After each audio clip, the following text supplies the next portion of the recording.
Hey, it's Captain Rusty Rivers coming to you once again. Man, I want to tell a story. I want to tell a story about a young man. Yeah. Near to the east, in a part of ancient Greece, in a land called Macedonia, was born a son to Philip of Macedon, and the legend's name was Alexander. Yeah. Alexander the Great. Man, I just know I'm gonna not do this justice. One of my heroes. Well, let's get the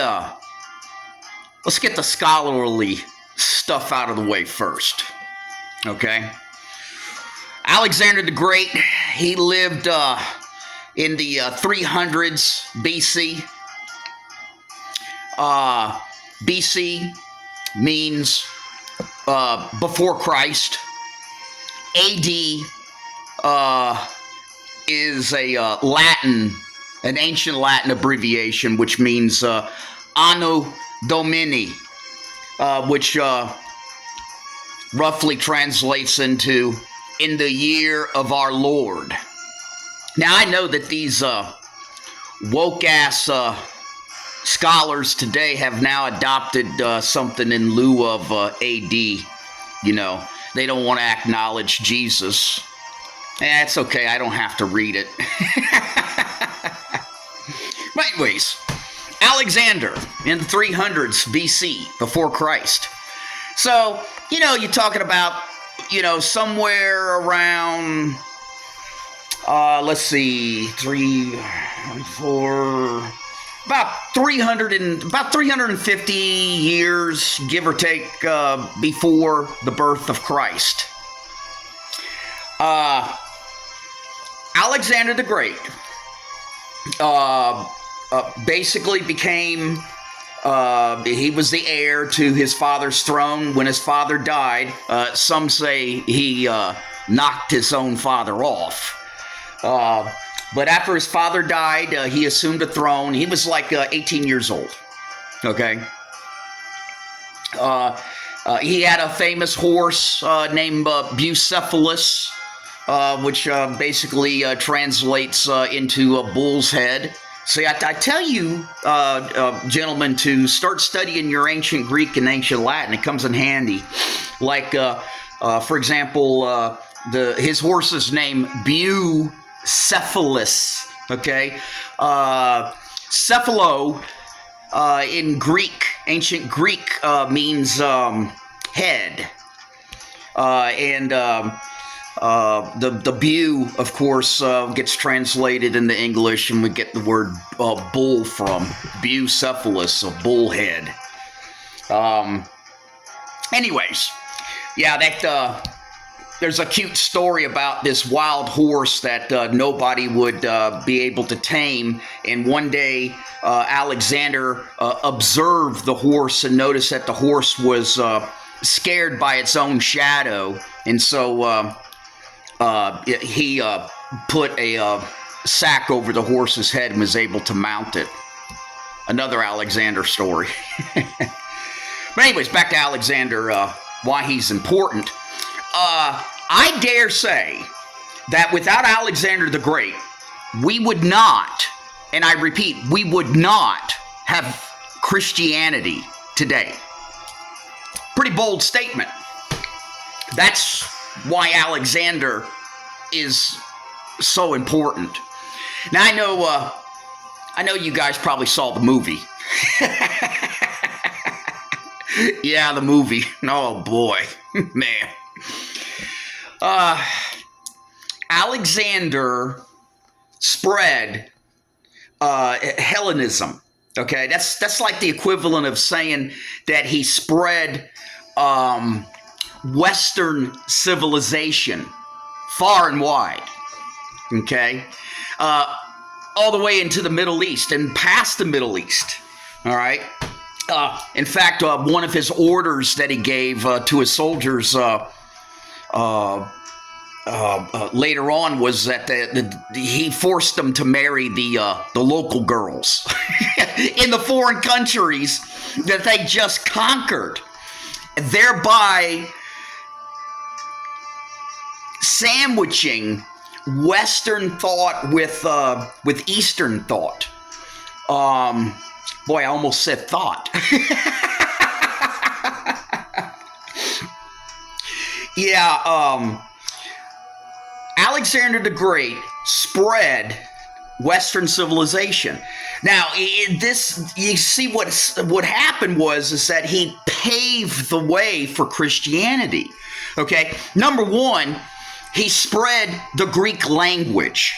Okay, and the Greek language became the bridge between all these different cultures. It became a universal language. Okay, especially for trade. And in spreading his Western civilization, getting his soldiers to marry the foreign girls. The early churches in the different cities that would eventually pop up in Christianity. I mean, Alexander basically helped create those cities. Alexandria, Egypt. Yeah, our boy was practically everywhere. I mean, Alexander crossed the Indus River. I mean, he invaded India, for God's sakes. I mean, can you imagine his Greek phalanx, his Macedonian troops, going up against freaking elephants? Unreal. Alexander. Man. So the Greek language he helped spread. And of course, the earliest that like the Old Testament, New Testament and stuff, I mean, it was all written in Greek,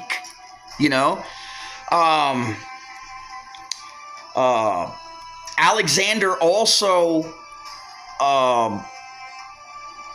basically secured by this spreading and this cultural diffusion of intermingling Western ideas, Hellenistic ideas with Eastern.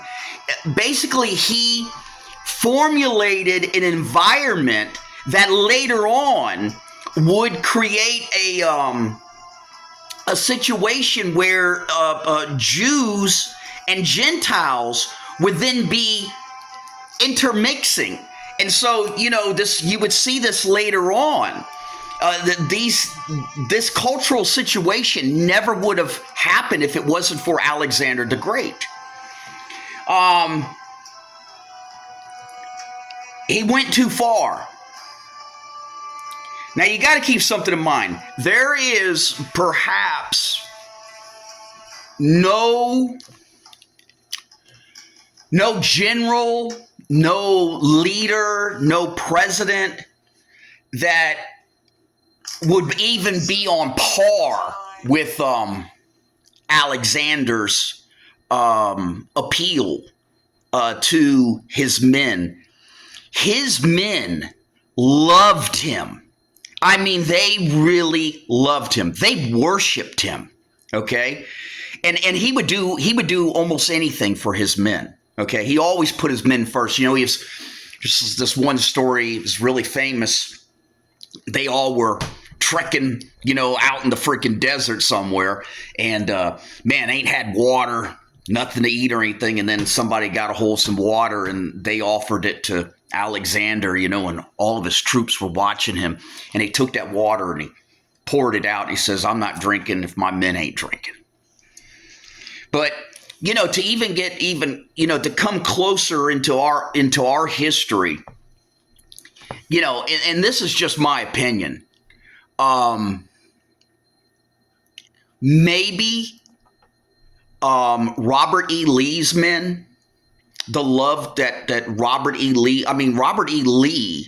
to the Confederacy, to the Southern troops, was like a god. You know, the way that they viewed Lee, it was like Jesus Christ. Oh heck! Now my old age is really starting to Socrates, and then Robert E. Lee. I mean, that's how much they loved him. But yeah, I think of Robert E. Lee, the affection that the men had for Lee. When I think about the affection that Alexander's troops had for him, they would follow him anywhere, and they did. But you know, every man, you know, has that point, you know. And by the time he took them all the way over there to freaking India, they had enough. He pushed them too far, too long. And anyways, they had to turn back. And on their way back, they eventually ended up back in Babylon. And Alexander had been drinking too much. And he was just totally wore out. And he got sick, and he caught a fever, and he died in Babylon. Almost at the age of 33. Very interesting. Kind of have a Christ-like analogy there. Of course, you know, Christ died at the age of 33. But anyways, so that's basically why Alexander is important. Now, I get to try to tell you my story now, if I can.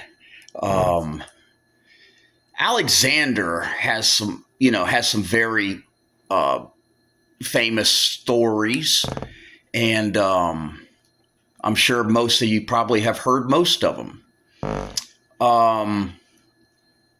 I want to tell you one that you probably haven't heard. And since Alexander is really important for the establishing and spreading of Christianity, I think it only appropriate to tell a story about Alexander and Christianity.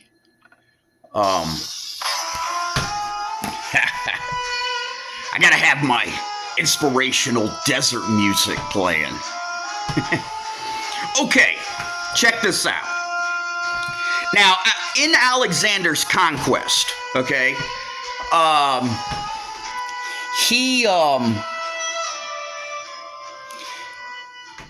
now, you know, he's most famous for fighting the Persians. Let's see, how's the line go?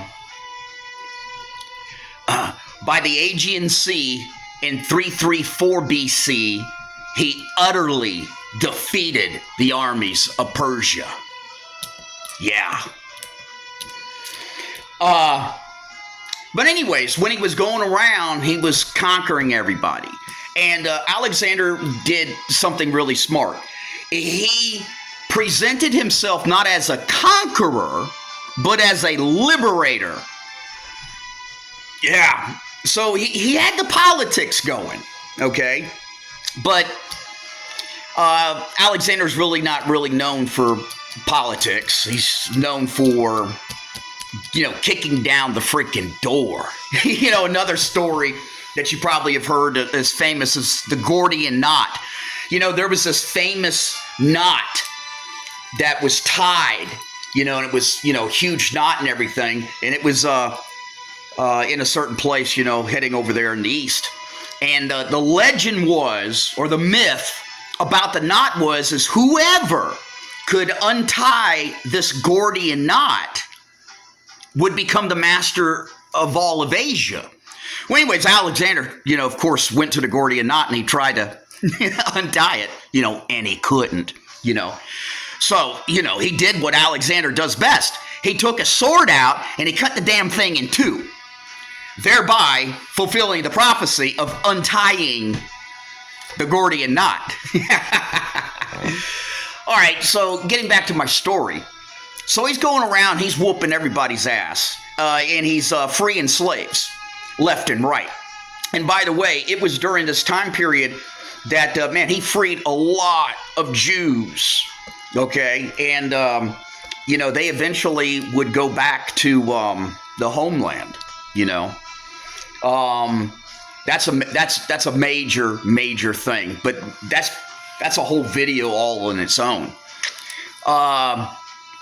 And keep in mind that, just giving you a geographical sense, like Persia is Iran, modern day Iran, okay? And let's see, is Persia Iran? Okay, and Babylon is Iraq. Yes, that's it. I might have those two backwards. I'm old. I have forgotten more than I can remember. But you get the point. That's where we're at here, okay?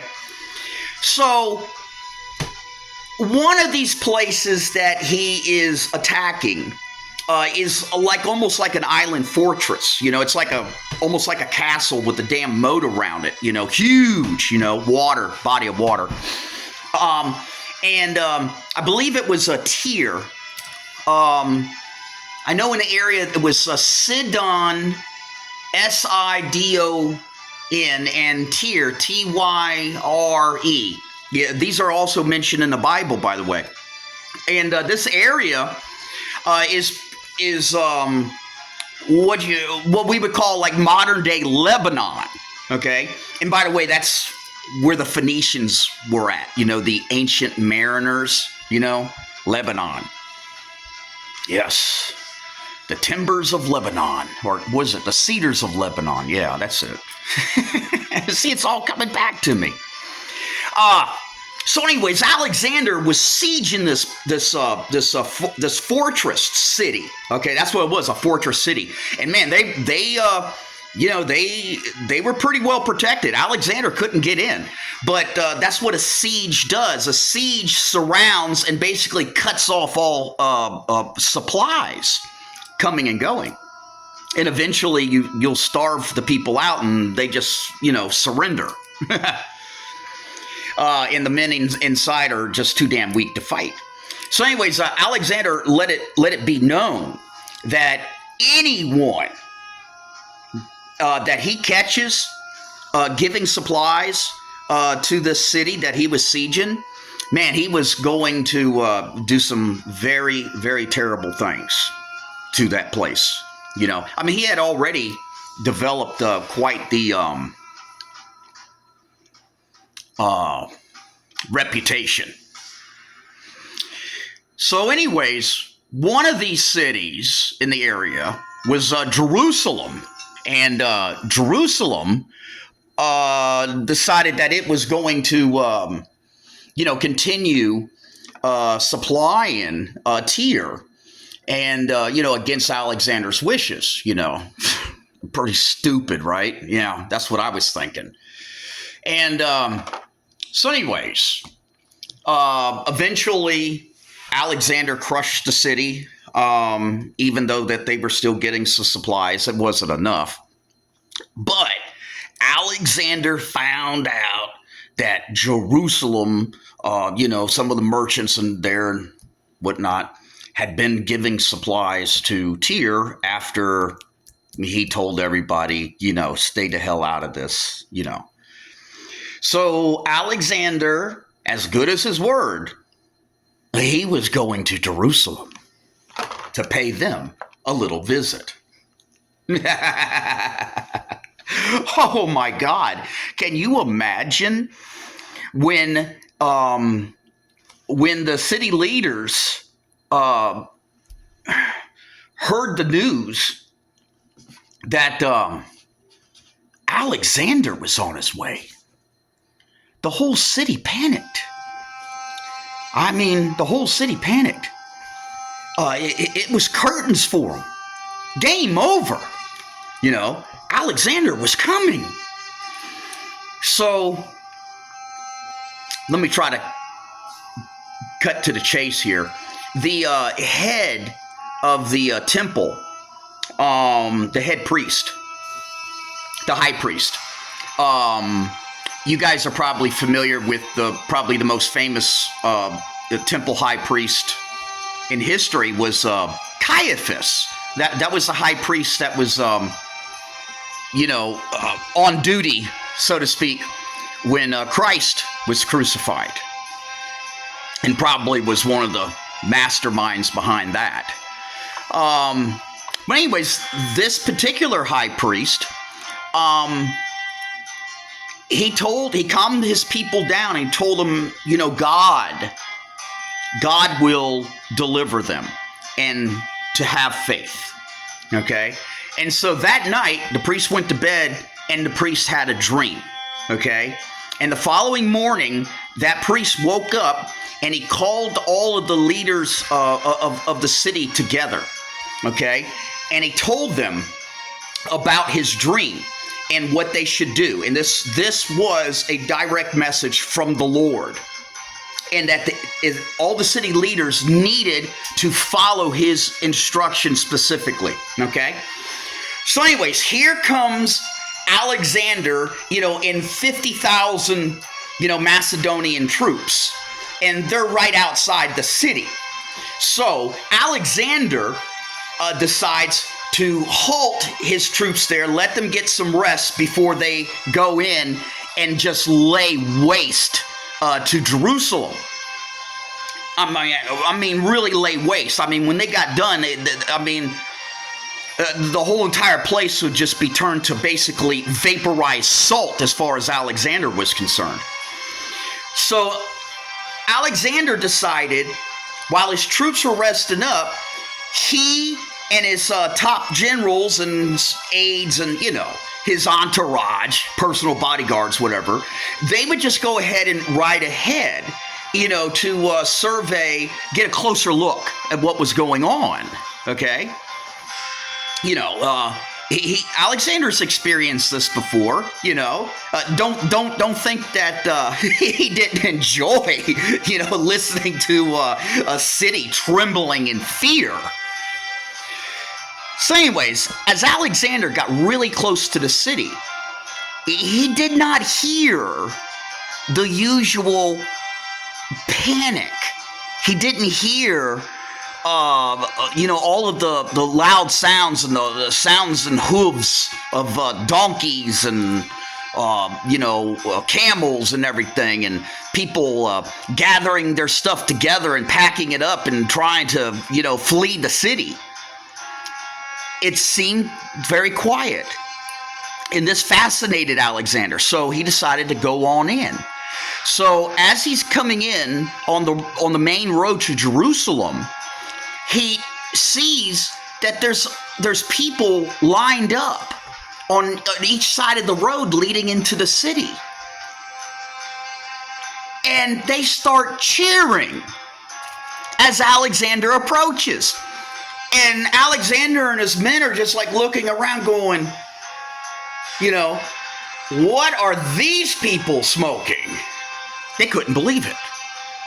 So Alexander and his men are riding into the city, and as they're passing these people lined up on each side of the road, they're laying down palm fronds, they're throwing petals of flowers, and they're cheering him, they're welcoming him. And Alexander doesn't know what to make of this. And as he gets closer and closer to the city, right at the gates of Jerusalem, the head priest that had the dream, that gave all these instructions to his people what to do, he was there waiting for Alexander with the other people. And, what happened next is just absolutely freaking incredible. And it's what makes the story. You see, when Alexander and his men came up to the high priest and his men, Okay, Alexander got down off of his horse, and the high priest walked up to him and everything, and the high priest, greeted Alexander and welcomed him, and basically gave him the keys to the city, and Alexander didn't know how to respond, and the man he started explaining to Alexander that he had a dream. Okay, and the high priest explained what the dream was to Alexander. The high priest told Alexander that God came to him, and God showed him the face of Alexander, okay, and Alexander's men, and God instructed the high priest to receive Alexander and his men. Don't flee, don't panic, okay? Everything will be fine. And to the priest's shock and awe, Alexander then told the priest, well, you're not going to believe this, but I had a dream, and I can't remember exactly when Alexander had it. I don't think it was on the same night, but it was, before. Alexander said that he had a dream, and in his dream, he saw the face of the high priest. And it was basically in his dream, it was made known to Alexander that he needed to trust this man and to treat him with reverence. And that if Alexander did, then Alexander would be successful. Okay, and of course, that's all Alexander ever was concerned about, was winning. Alexander was the original guy that would be saying, I'm winning. But anyways, it's pretty amazing that the high priest had a dream about Alexander and his men, and Alexander had a dream about the high priest. And this is what the high priest did next. He took Alexander into the temple and took him back there to the Holy of the Holies, okay? The Ark of the Covenant, okay? So Alexander got to see the Ark of the Covenant. Imagine that. Wow. So the priest, and let me just say this. For you scholarly Bible people, you probably know that there's a prophecy in the Bible talking about the big horn and the little horn, and that's actually a prophecy about Alexander the Great. The priest showed Alexander their ancient Hebrew, texts in their scrolls, and showed him, say, look, it has been foretold that you were coming, And another thing, too, you got to keep something in mind. I mean, they already knew that Alexander had freed, in Babylon, so many Jews. So, he kind of had a good rep, as far as, that was concerned amongst the Hebrews. So anyways, that's the interesting story about Alexander that I know. That's covered a lot in the Jewish historian Josephus. Boy, that's an interesting fellow there. I don't know if I should probably wind up doing a video about him. Very interesting read. But anyways, think about Alexander, okay? Think about Christianity. Think about all the different cities, that like Paul, would travel to, writing his letters and stuff. Think about the intermingling of Western culture and Middle Eastern culture that then set the stage for Jews and Gentiles then to come together. Think about the unification of the Greek language as the main language being spread, acting as the cohesion, the glue for all these different cultural exchanges and trade. It's just absolutely fascinating, and God, I love Alexander. But anyways, I'm gonna have to do a proper video on Alexander. Man. Anyways, Captain Rusty Rivers signing out.